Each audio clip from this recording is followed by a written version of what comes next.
Rachel Gupta, who made history as the first Indian to win the Miss Grand International crown, has stepped down from her title less than a year after her landmark victory. The 20-year-old model from Jalandhar announced her resignation on Wednesday, citing broken promises, mistreatment, and a toxic environment within the pageant organization.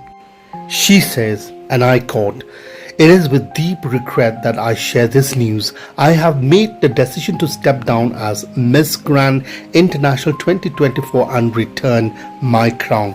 Being crowned was one of the most cherished dreams of my life, and I was filled with hope and pride to represent my country and make history. However, the months following my crowning have been marked by broken promises, mistreatment, and a toxic environment I can no longer endure in silence. I ask for your compassion, your open hearts, and your continued support as I take the next step. Your love means more than you know. With sincerity, Rachel Gupta."